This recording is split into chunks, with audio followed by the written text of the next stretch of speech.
Welcome to Trailblazin Bosses. This podcast will feature interviews with women entrepreneurs who are willing to share their journeys of trial and triumph to hopefully inspire and encourage our listeners to embark on their own paths to entrepreneurship. My name is Veranda Adkins, and I will be your host. Hello. Thank you guys so much for tuning in to Trailblazin Bosses this week.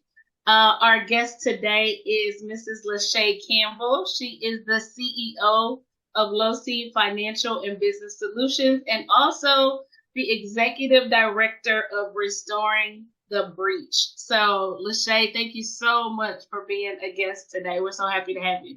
Yes, thank you so much for inviting me. I'm so excited and I'm so proud of everything that you're doing. Oh, thank you. So I gave all your titles and all that stuff. Go ahead and just introduce yourself and let the people know what it is that you want them to know about you and what you do. So, as Brenda said, my name is LaShai Campbell. I am a serial entrepreneur, a philanthropist, author, a friend, a family member. My background and my education by trade is as an accountant. I've been an accountant now for maybe 15. Is it going over 10, 12, over 10 years? Don't date yourself. Yes. It's been a while. I started my entrepreneurial journey through starting a nonprofit, Restoring the Breach, Inc. It's all about education, wellness, and outreach to the Statesboro Bullock County community where I live, but connecting all of the residents, college students, and youth through direct service programming. That was 7 years ago. We're excited. We're going to be celebrating our 7th year this year. And after starting the nonprofit with people just requesting, how do I start my own business? Where do I just get that knowledge and information from? What are my first steps? I then started LaShai Financial and Business Solutions in 2019. Now it's going to celebrate 5 years this year.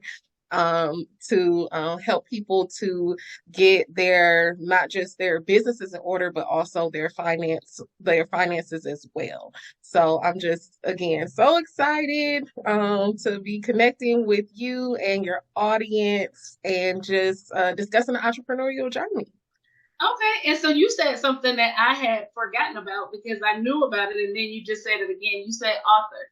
So let's talk about that because I knew about the accounting stuff and I knew about the nonprofit. But let's talk about the author thing because we'll get back to the other stuff. Tell me a little bit about that. So the first book that I was co-authored with my husband is entitled 21 Prayers for Teachers. He started his journey as a teacher. He's now an assistant principal. My mother was a teacher, a lot of educators in my life. And we wrote that during the pandemic when it was extremely hard for teachers and for students to even navigate what was going on in the world. So that was our together gift to the world. After that, now due to all of the financial literacy things and just information that I want to get out there, I've authored through another business, Ties Life Co. Authored the 40-Day Money Journal for people who want to get closer to God and while they're doing that, also just develop their finances better as well. So I'm working on some stuff.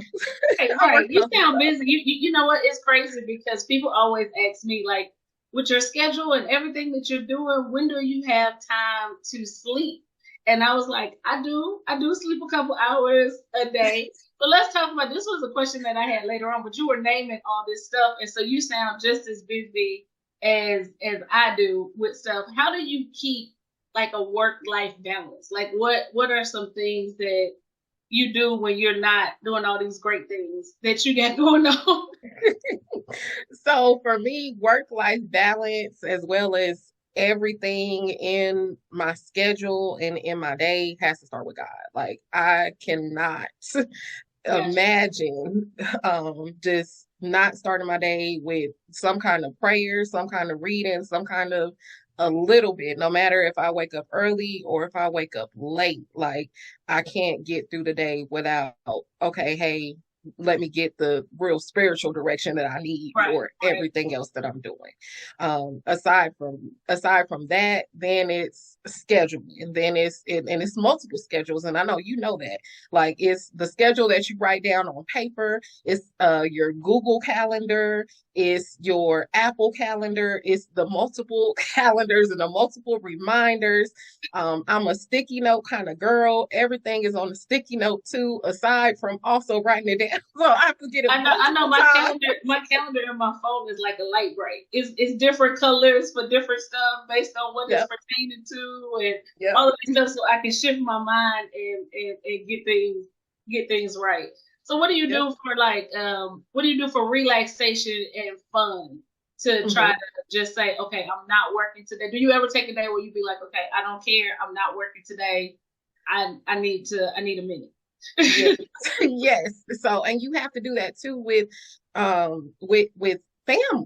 With family, with being with you being a wife, being a mom, me being a wife, being I'm a dog mom, but I'm still a dog mom. I'm still serious about my dog.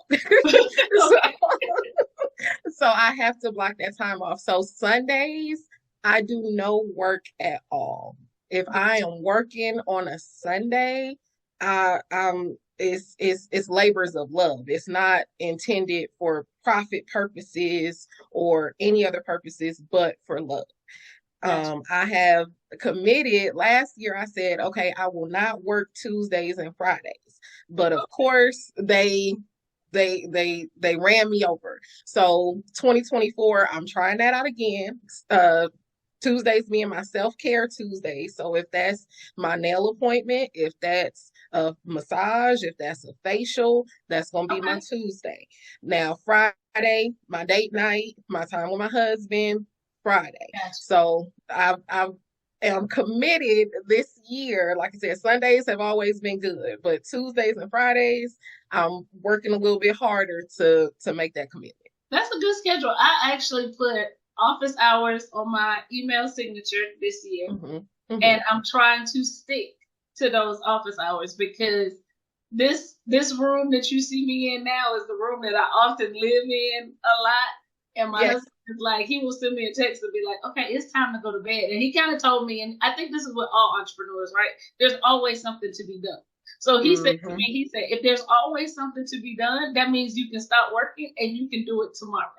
And I was like, yeah, but sometimes I'm on a roll. And so when you get in that zone of doing stuff, it's like we have to keep going. We have to, just that the idea is there and we make it work. So how do you go about like organizing like all these ideas and all this stuff that you have in your head and figuring out how to prioritize what needs to be done and what's most important?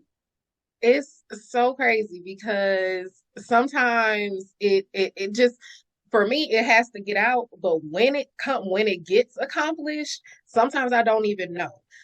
This morning, for example, I was so in addition to also making all my notes about business, I also keep a personal journal. So in my personal journal is where, hey, this is where this, download came from, or this is where this idea came from. I don't know when I may go back to it, but I have to make sure I get it down as soon as it happens. So this morning I was looking at an entry from 2021, so 2 years ago, that I was like, okay, I'm gonna start, strategizing on this particular thing, and it was just there, and now and nothing happened. Like I didn't use it, I didn't. But 2 years later is, oh, I need to be doing that. Like let me get on that today Yep, and yep. start to work on that today. So sometimes even though the idea may come to you 2 years today, you may not use it till 2 years from now. And I think about it like almost like I don't know how you are with like plants or gardening.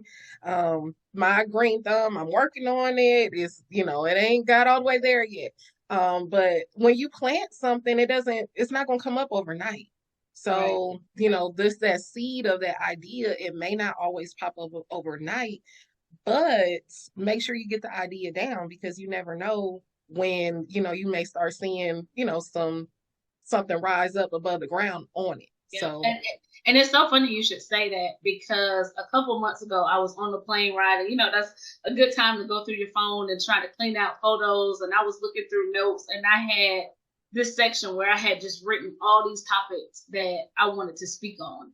And I had this whole list, and I was like, you know what? This has been in here for about 2 or 3 years. And I was like, look, 2024 has to be the year. Either you gonna do it or you gonna stop talking about it. Because I was sick of hearing myself talk about it. So I was like, I gotta get out here. I gotta start telling these stories. And even with the podcast. So I tell people it's funny.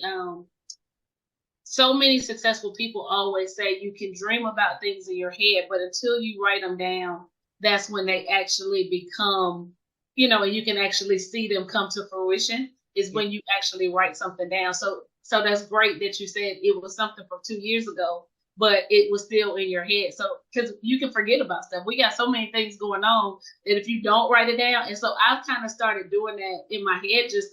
Sorry, not in my head, but when I get stuff in my head, put it out there and like write it down somewhere, so that way I can go back. I keep a notebook with me everywhere that I go, so that I can write stuff down. And it may be like 6 months later before I get to it and, just decide. but it's there. But it's there. But Yep, it's yep, there.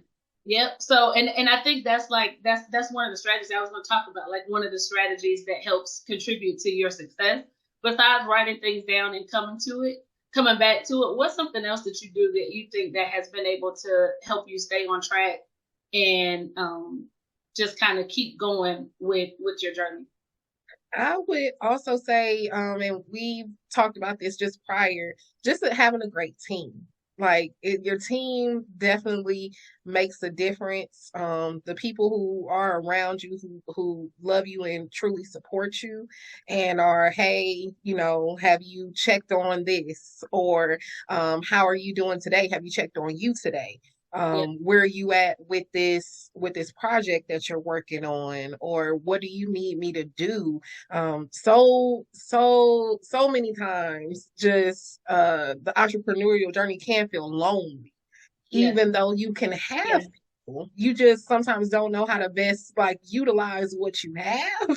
yep, So when they say, oh, hey, I did this, or I got this, or sometimes I don't always like to micromanage. So if you can take that part out for me, and you're thinking, you're also thinking innovatively about how you can support me, it's a game changer. It's funny you should say that, because we all have our lanes that we do stuff in. Like you have the accounting and the nonprofit side. Of course, I do the travel stuff.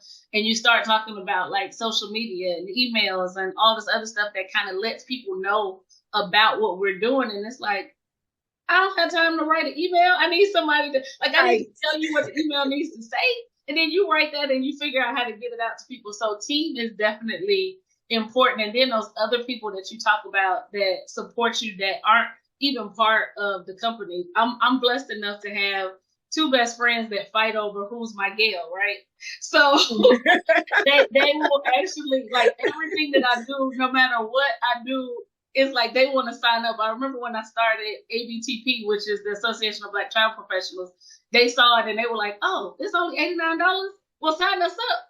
Y'all aren't travel agents. Like, I don't need you to." But it takes those people, and that's what's Yes. encouraging, that helps people keep going. So I always tell people, like, you have to get that support system, and you have to get those friends and those people behind you too, that are gonna understand, like, hey, I know that y'all having the girls' night on Friday, but I just said Friday is my date night with my husband because I got to work 4 other days.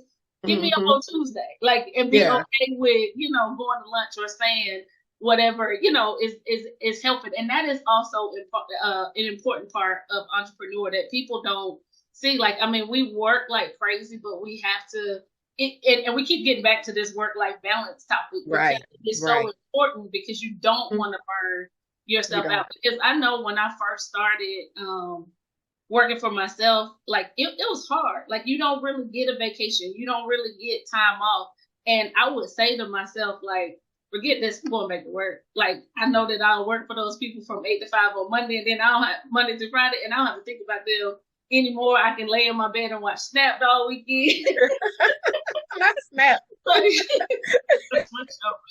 but it was just like, okay, look, that's what you do. But it's funny because it's so important. I think so many people just focus on the grind of entrepreneurship and they don't focus on we gotta keep a balance with it. Right. And, and we're all guilty of it at some point of just like working, like crazy. And I think that's kind of where like our personal values and things like that come in too because both of us are married, so we have to say, okay, you've been committed to this man, so you Right. find some time for him somewhere in your life. So what other of your like personal values do you have that helps contribute to the success of your business and like how you actually developed your, just the core concept of what your business is? I'm gonna take a quick page out of my uncle's book and use Okay. some alliteration because he always loves to alliterate things when he speaks or Okay. or gives a point. So I'll say the three F's. So we talked about before faith, like that's going to be the anchor for my life and everything that I do. And me and Jesus, we're tight. We're tight. Okay. So Okay. but then again, like we just talked about family. That's going to be the second F. That's going to be my husband. After my husband, it's going to be my brothers. I don't know if you knew this at all, but my mother, she passed when she was only 35. So being only 12 and I have two brothers, like before she passed, she was like, take care of them. So they're my best friends. So when they need me or call upon me for something, like I want to be able to, then I am there for them as they need me.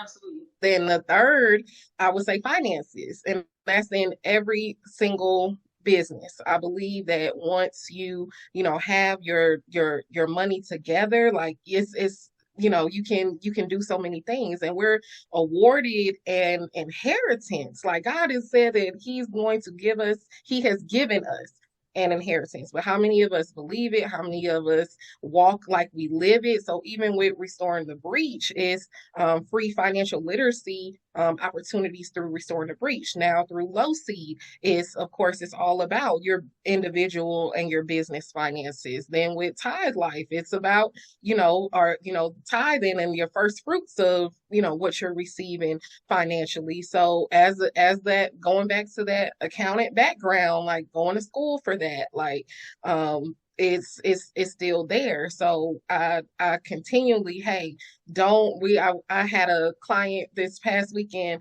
that I was just talking to about her business finances. But if you have, as an entrepreneur, I work with a lot of entrepreneurs, your business finances are going to overlap into your personal, right?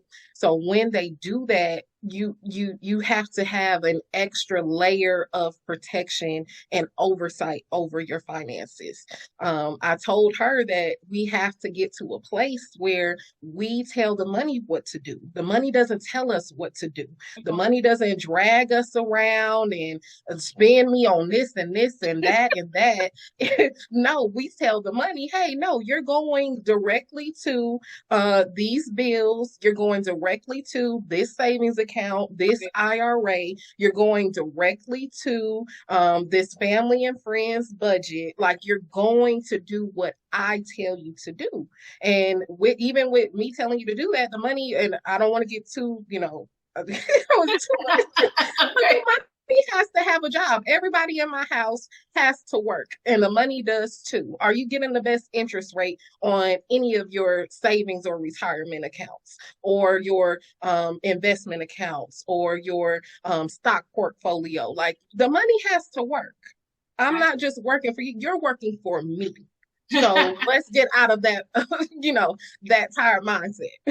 And that's a great point because as an entrepreneur, it's crazy because I know when I left corporate America 10 years ago, you get that consistency with your pay. Like, every 2 weeks your check is going to hit, or the first and 15th, whatever your pay schedule is. So you kind of can plan that. When you're an entrepreneur, it's like, okay, I got a check today.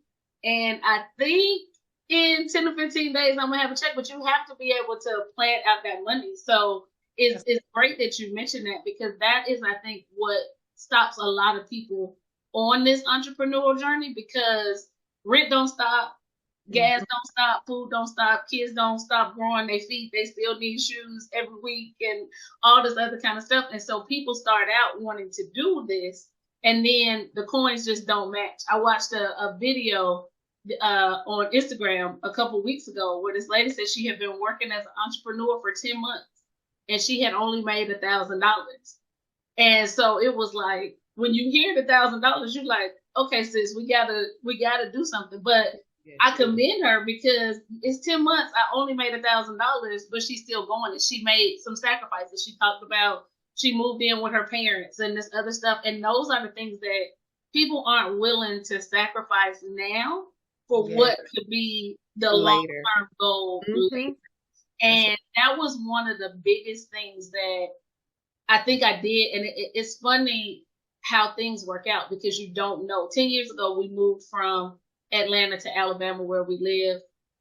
We didn't know if we were going to stay here in Alabama. So we didn't build this big house or do anything. We kind of rented this little small house, and it was way smaller than our house in Atlanta that we had. My daughter, even when we walked in there, was like, who gonna live here? But we didn't know what was gonna happen. But living in that house, and we were like, okay, if we like it, we'll move in 2 years or whatever. We ended up staying in that house for 5 years, and it worked out perfectly because all our bills went down. So it gave me the opportunity to be able to explore this. And so it's funny because I always say people that were looking inside from the outside who didn't really know me or know what I was doing, and they probably had seen, the house we came from in Atlanta to this house in Alabama, like, okay, what's going on over there? I thought they moved for bigger, better things, but we knew what we were doing. We knew where the end goal was. But it goes back to what you're saying about making that money work. And that's just so important for entrepreneurs to just try to figure that out because that's what makes us say, and I mean, some days, like I said, some days it's a long time in between one check and the next. And that's when I would be like, I remember the first couple of years, like, man, just forget it. I'm done. Let me go back and get me this 115. I know I'm gonna get my check on the 1st and the 15th. And call it a day because it's just like, look, I can't do this. So, and it's hard. And I tell people, you gotta plan that kind of stuff out. So it's great that you said those 3 F's. I'm gonna kind of keep those in the back of my head because it's all the stuff that really matters when we're doing this. So, Shay, thank you so much. Go ahead and tell the people how we find you and how we can get those services because you was preaching about that money, girl. I know you was about to get into it. So people need to hear where they can get in touch with you and find out how you can actually help them get that last F in order for their lives. Thank you so much, Veranda. If you need any assistance with business or personal finances, you can find me at www.loveserveeducate.com. Low seed actually stands for the first 2 letters of the words love, serve, educate, which is our goal at our company to make sure we provide our clients with the best services possible, but making you feel empowered about your money and your finances. Also on social media, Instagram at Love Serve Educate, Facebook Low Seed LLC. But yes, please check out all that we have to offer, from individual financial coaching sessions to business plans and business formation services. We are available to assist you in your money journey. Thank you so much, LaShai. We're gonna have to have you back over because you do so much. And you just even in this exit that you were giving, you done gave some more stuff talking about business formation and all that other kind of stuff. And that's definitely what we want to do here at Trailblazin Bosses. We want to make sure that we're providing tools to people to help them on this entrepreneurial journey because it's always, I tell people, I was not the person that thought I would own a company. As a kid, nobody ever told me to own my own company. They told me to go to school, get a good job. So that's what I did. And I realized like this isn't for me. But all of that stuff that you're talking about, business formation, all that kind of stuff is what everybody needs to make sure that their businesses are in order. And that always keeps you accountable and keeps you going in that. So thank you so much, LaShai, for joining us today. Guys, make sure you tune in for the next episode of Trailblazin Bosses. Thank you for tuning in today. Have a wonderful week. Thank you so much.